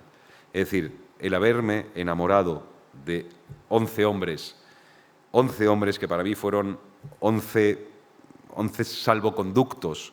Si no es por ellos, yo la habría pasado realmente mal, peor de lo que ya lo pasamos todos. 11 hombres que cuando había que, entre ellos no se hablaban, llevaban 25 años navegando juntos, pero cuando había algún problema, esos 11 hombres gritaban como una sola garganta para preguntar, por ejemplo, si Ahmed se había caído, Ahmed, hasta que Ahmed lo arrastraba a alguien del puente de mando porque una ola se lo llevaba. 11 hombres que, como decía antes, fueron mi balsa de regreso a puerto. 11 hombres que yo tenía que darles la gratitud, no de 4 reportajes, de 7 reportajes en un periódico, sino la calentura de una amistad que había crecido, una amistad que se había consolidado, una amistad que había sido un viaje realmente para mí de ellos, el viaje con ellos, perdón. Ya el mar me daba igual, el pescado me daba igual, las 20 toneladas de pescado fresco que trajimos me daba igual, los buenos pescados que tomamos me da igual, las cigalas que comimos y tirábamos tirábamos cigalas así porque eran pequeñas. Digo, pero que en el Corte Inglés son 90 euros, tú tira eso que es pequeño. Y parecíamos el pocero en el Clarena, tirando cigalas para afuera, pero porque nos sobraban. Claro, yo lo que tuve que hacer con esta novela es decirles gracias, gracias, gracias. Gracias con amor, que el periodismo no te permitía eso, y yo tenía que hacerles ver que para mí habían sido lo que son ahora mismo, 4 o 5 años después de aquel viaje, un puntal de mi vida al que yo tengo que volver cada 3 meses cuando ellos vuelven a puerto, se abrazan a sus mujeres y después nos abrazamos nosotros.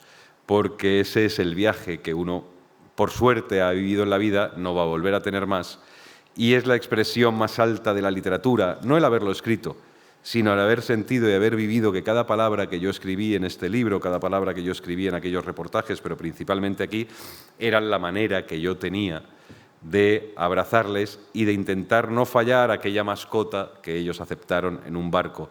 Y que a mí me abrieron algo muy importante, en la vida, que es que yo no quiero volver a montarme nunca más en un barco.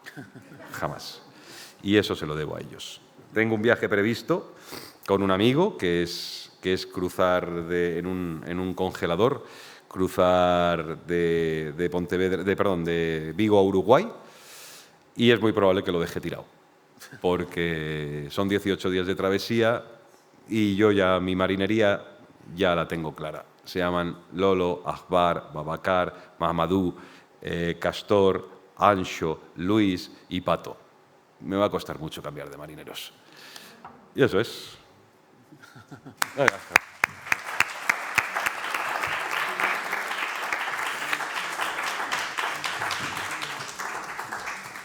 Bueno, pues muchas gracias a los dos. Siguiendo un poco la idea que ha lanzado Ander, desde dónde miramos, ¿no? Cuando aterrizamos en un sitio, en un viaje, parece obvio que la mirada te cambia viajando, ¿no? ¿Hasta qué punto consideráis que la mirada de quienes se quedan allí también cambia tras haber estado vosotros allí? Mira, esto a mí me interesa mucho y tengo muchas ganas de escuchar tu respuesta. Para mí fue, además en el libro, al final yo no me gustaba mucho la idea, pero acababa haciendo una reflexión sobre eso, ¿no? Sobre que yo traigo el libro aquí, ¿esto para qué sirve? ¿No? Y a ellos para qué sirven. Y esta niña también leyó, ella tiene 20 y muchos años, también leyó el libro y ella tenía y sí, me dijo, sí, me ha gustado, está contenta, pero ella no tenía ese orgullo de salgo en un libro. Ella tenía una interpretación, creo que porque esta chica es muy clarividente, y una interpretación muy amarga de decir, bueno, esto en realidad, que a mí me hundía la moral, porque me parecía que tenía razón, ¿no? Esto está bien, pero... De hecho, si yo acabé con esta chica, entonces tenía 14 años como protagonista, fue porque yo me reuní con varias en una de estas escuelas, ¿no? Y es un momento muy incómodo. Tú acabas de llegar ahí, eres un guiri y hay unas chicas bolivianas que trabajan en la mina o alrededor de la mina de 14, 15 años, unos adolescentes, llegas tú, es muy difícil establecer una conversación. Y yo me presenté, vengo aquí a estar unos días, me gustaría escribir sobre pues, la vida aquí, el trabajo en las minas, tal. Me costaba mucho arrancarles, lógicamente.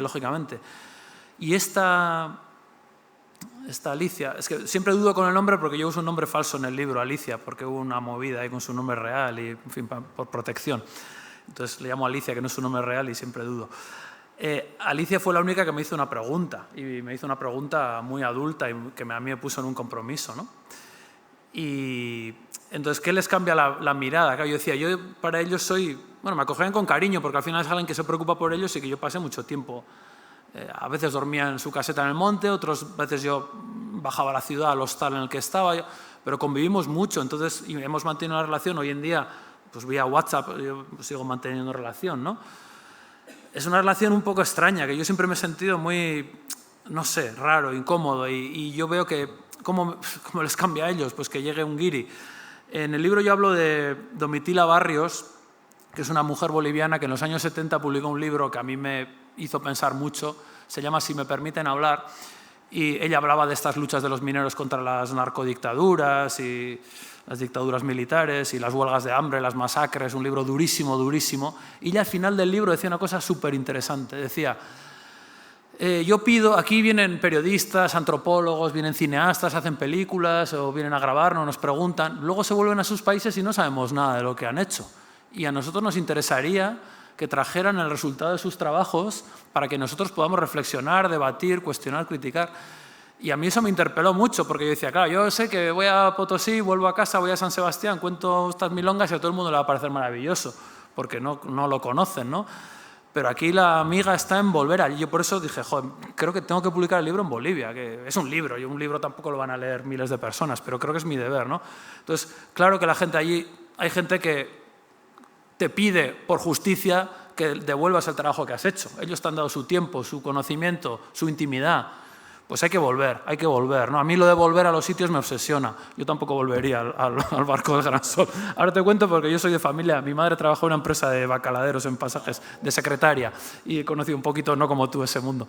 Pero yo me quedé con esa sensación de yo para ellos qué soy, y me sentía incómodo. Me sentía un poco, a pesar de la relación que hemos tenido durante años, me da la impresión de que ellos me desenmascaraban. Decían, yo me creo muy guay, vuelvo a casa y quedo fenomenal contando batallitas, pero creo que ellos saben la verdad, que esto en realidad, esto es para lucirme yo, esto sirve para ellos, ¿no?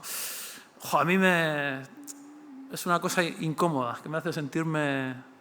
Sí, no sé explicarme bien. Sí. Pues mira, en eso que dices, sin embargo, estos yo creo que estaban contentos de que sucediese porque ellos son los grandes invisibles del mar. Es decir, en Galicia, que es, bueno, por supuesto, tanta gente se dedica al mar en los distintos estadios que hay del negocio del mar, pero ellos estaban muy agradecidos porque decían, joder, es que a nosotros todo el mundo compra pescado, todo el mundo come pescado, todo el mundo lo quiere fresco, pero nadie se ha preguntado de dónde viene ese pescado fresco, de dónde viene el rape, de dónde viene el lenguado, de dónde viene... Es decir, ellos piensan que sale pues, de ahí, de la ría. Pero claro, hay que estar ahí arriba, hay que estar 24 horas. Y sirvió también, es verdad, tuvo fortuna allí en Galicia, como no podía ser de otro modo, porque la gente apoyó mucho a la gente del mar que el libro contase su vida y también de algún modo denunciase un poco esa vida. Es decir, lo que hay es una vida de explotación. O sea, es una vida absolutamente de explotación. Es una vida donde los africanos, que son lo último del barco, la marinería, o sea, viven en condiciones absolutamente inhumanas, absolutamente indeseables. Y eso también se contaba, es decir, no solo era una travesía. Y entonces yo creo que ahí sí que ellos se dieron cuenta de que era importante de vez en cuando que tuviesen una cierta visibilidad. Es más, cuando hubo pandemia, a ellos les pilló en alta mar y tuvieron un problema, y es que no les permitieron en Irlanda entrar. Porque como salieron de Vigo, con esa cosa desaprensiva de los armadores, que es la peor gente del mundo, de los armadores salieron sin PCRs. Claro, cuando les tocaba volver a hacer la descarga, la descargas hace una noche y vuelves otra vez, otros 15, 20 días. Descargas una noche y vuelves así durante 3 meses. Cuando termina la descarga, cuando iban a hacer la descarga, claro, le dice la policía portuaria, o sea, los agentes portuarios de Irlanda, ¿dónde están sus PCRs? Entonces me llamaron a mí. Oye, échanos un cable, estamos en medio de la nada, es decir, no nos dejan entrar a puerto, nos va a hacer falta agua, nos va a hacer falta tal.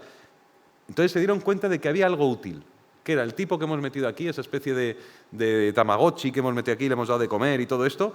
Oye, que nos puede servir en momentos, y es verdad, y cuando surgió lo del Pitancho, me fui para allá corriendo, inmediatamente, oye, este es el tío que estuvo con nosotros, tal, hicimos los reportajes del Pitancho, de la atrocidad que fue ese naufragio, porque fue un naufragio perfectamente evitable, ni el temporal era tan grande y fue un problema de carga y de codicia una vez más. Pura codicia. Es decir, cuando los barcos se hunden, barcos de pesca, a no ser que sea un temporal tan extremo que lleve a volcar o a fragmentarlos o a romperlos, generalmente es un problema de que no quieren tirar el pescado. Y generalmente es un mal patrón, inducido por un mal armador. Entonces, yo creo que en este caso a ellos sí les sirvió, no digo cambiar la mirada de nada, pero saber que de repente, caray, ya no son tan los invisibles del mar. Es decir, ya hay alguien a quien poder llamar y decirle, tío, saca una crónica, y se saca. Yo creo que eso sirvió, yo creo que es lo mejor que me puede pasar, que ellos tengan la confianza de llamarme, como me llaman, para, bueno, pues para decir las cosas estas, porque si no, nadie se ocupa. Pero no porque yo sea un periodista mejor que... En Galicia hay periodistas extraordinarios que atienden todo esto, pero claro, ellos lo que quieren es que se sepa en Madrid. Ellos consideran que Madrid es el lugar donde se tienen que saber estas cosas, ya ves tú para qué. Pero es el lugar donde quieren que lo sepa. Y luego hago un inciso que no tiene nada que ver con la mirada, pero cuando esta chica te pidió ir al cine, que no sé si lo he llegado a decir antes porque se me ha cruzado otra idea, Castor, que era aparentemente el más brutote, que hablaba así con esa voz de frío. Lo único que le dije, Castor, ¿tú has estado una vez en Madrid? Hombre, claro, estuve una vez en Madrid. ¿Y qué hiciste? Oye, en el Faunia. Digo, hombre, pero eso no es Madrid, joder, eso es a las afueras de Madrid y eso no es Madrid.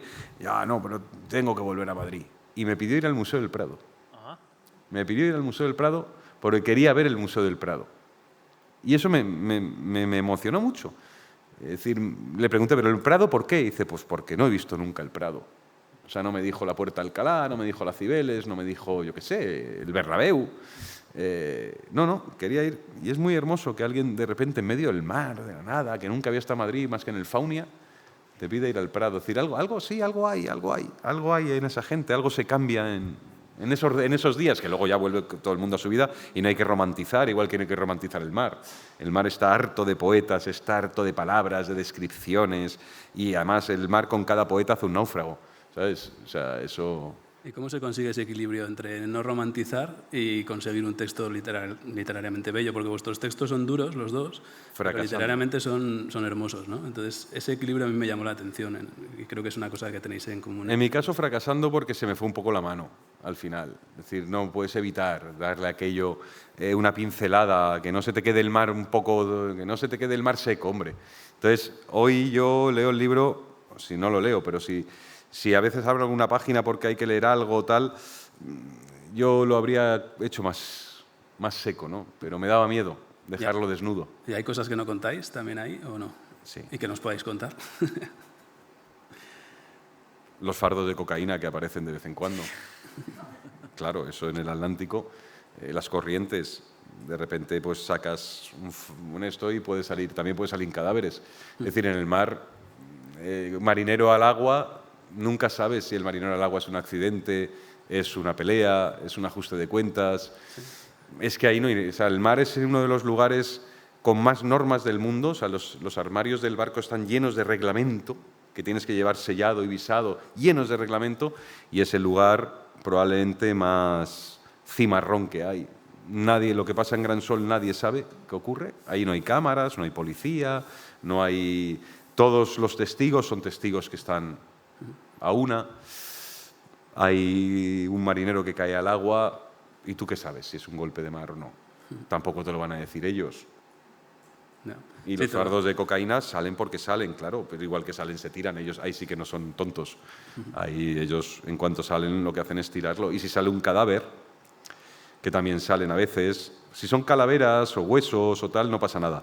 Pero hay veces que han salido, yo no lo he visto, pero te cuentan ellos que han salido cadáveres. Hay que tirar ese copo. Ese copo a lo mejor tiene 2 toneladas. Son 2 días más faenando. Para ellos 2 días más es un tiro en la rodilla. Los mata. Igual que si salen delfines, son muy supersticiosos. Tuvo una frase muy hermosa y aquí ya lo dejo. Lolo, el patrón, que dijo, mira, hay una cosa, que sí, porque vinieron los delfines y tal. Bueno, si sale un delfín, no quiero delfines cerca, porque se enredan en la red, la hemos liado. ¿Por qué? Porque, ¿qué pasa con si se enreda? Pues lo desenredas y lo tiras, ¿no? Si puede sobrevivir.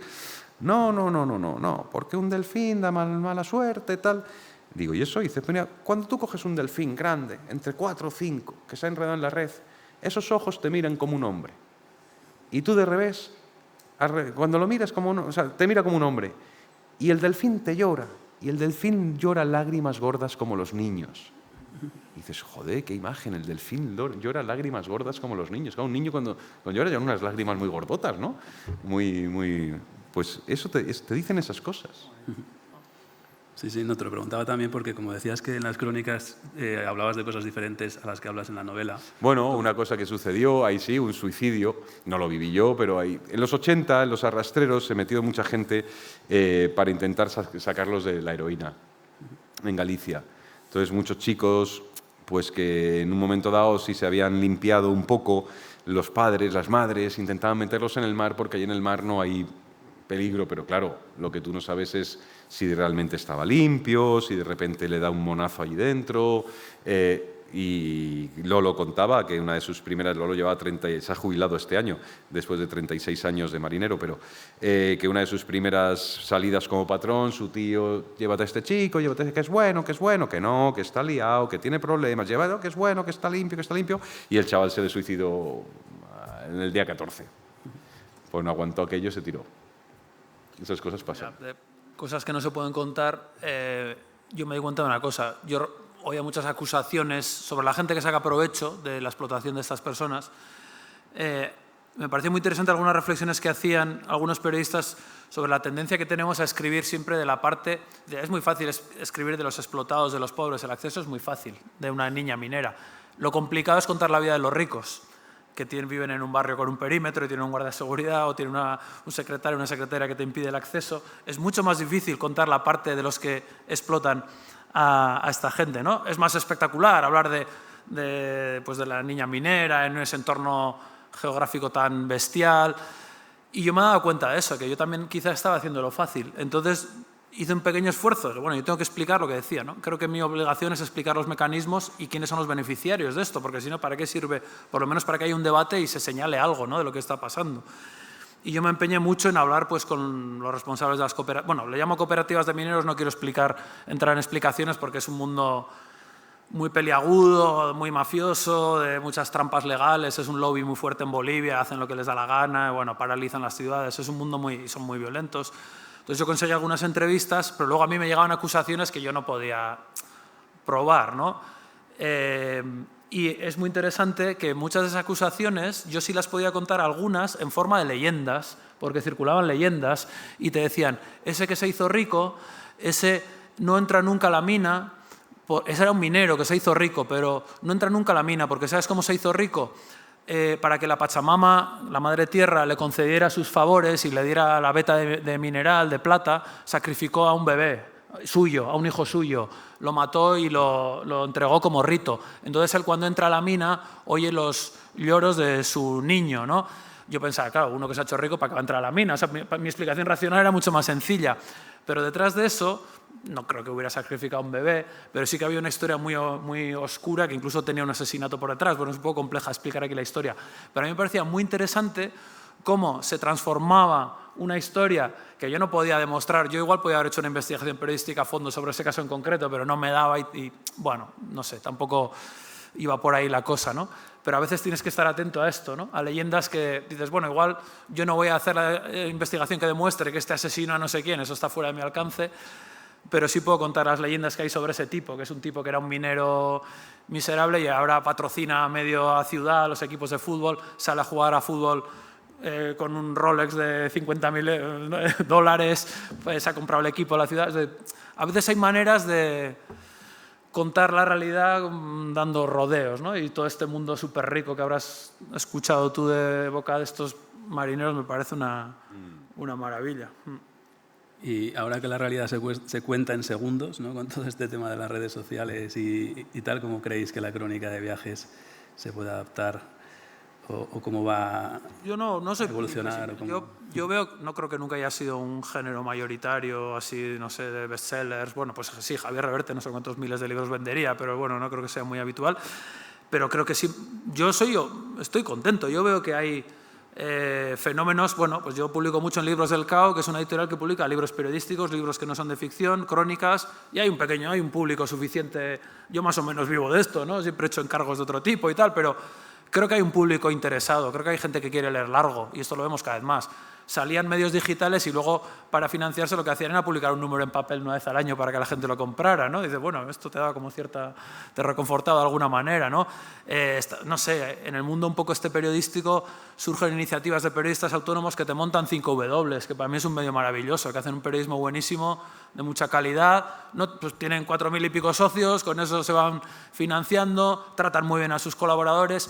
Yo creo que hay espacio para, bueno, creo que no hay que ser ni fatalistas ni catastrofistas. Las redes sociales, bueno, ya sabemos lo que hay. A mí, en los primeros años me vinieron súper bien. Yo cuando empezaba Twitter, 2009, 2010, yo estaba entonces en Bolivia haciendo mis primeros reportajes, a mí no me conocía ni Blas.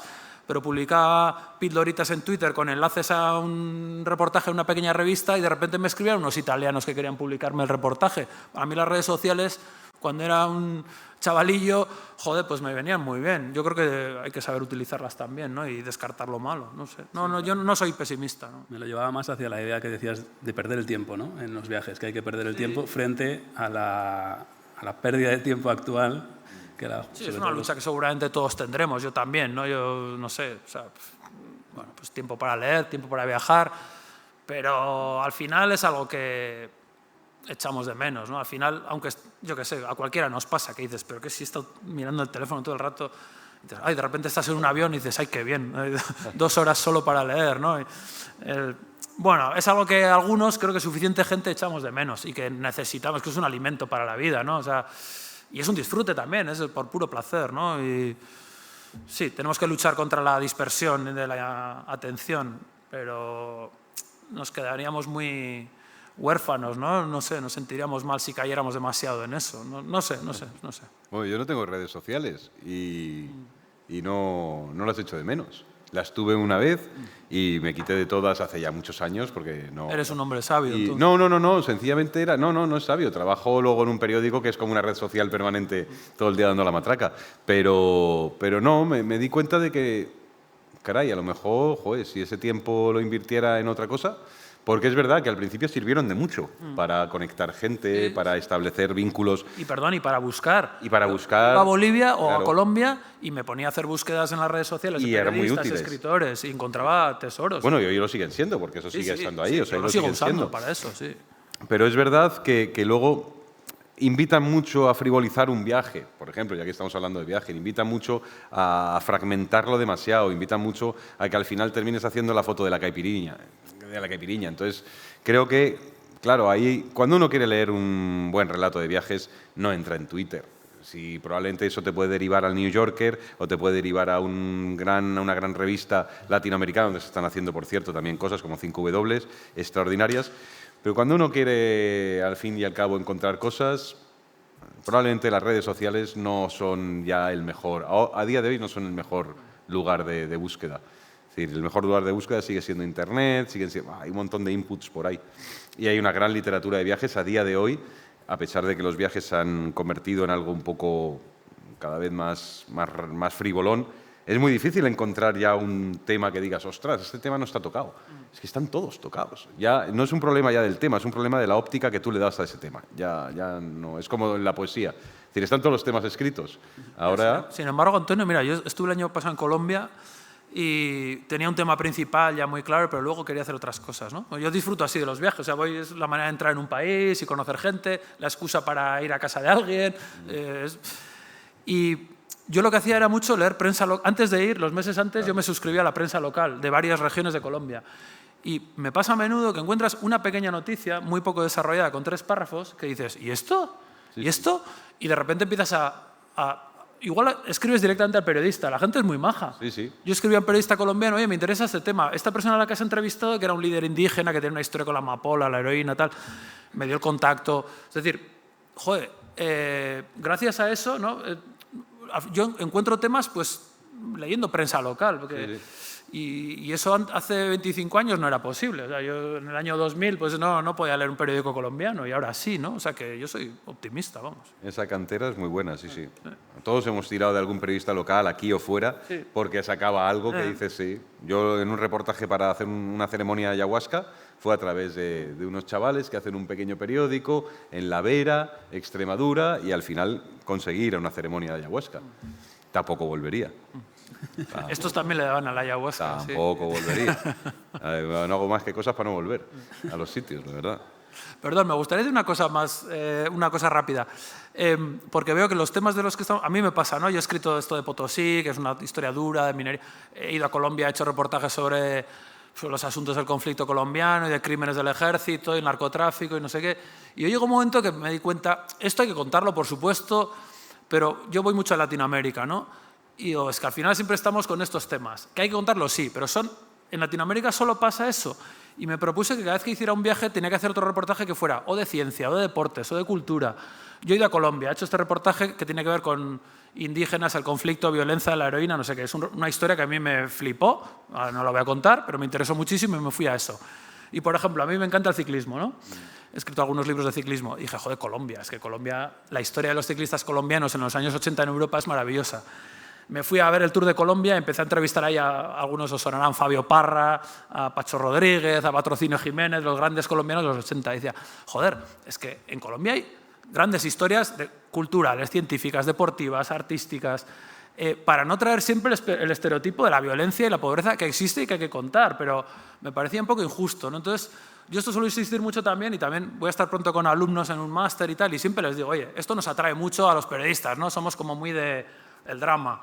El drama hay que contarlo, pero joder, en Bolivia, lo de Potosí, hay una historia de dinosaurios de un señor aficionado que iba paseando un día y descubrió el mayor yacimiento mundial de huellas de dinosaurios, que es una historia divertidísima, con una gente apasionada por la ciencia. Joder, pues en Bolivia también hay eso, ¿no? Hay que abrir un poco la... Ya está, ya soltado. Venía con ganas de decir eso. Bueno, no sé cómo vamos de tiempo, pero creo que tenemos todavía hueco para alguna pregunta por parte del público, si os apetece preguntar algo. Sí, espera, que te den el micro. Más que nada es para que te escuchen en casa. Que como, sí. En casa están poniendo el fútbol ya. Cuéntanos algo de la figura del tío. Sí, el tío, lo cuento rápido. En Monterrico. El tío, a la entrada de las galerías, suele haber una escultura de una especie de diablo.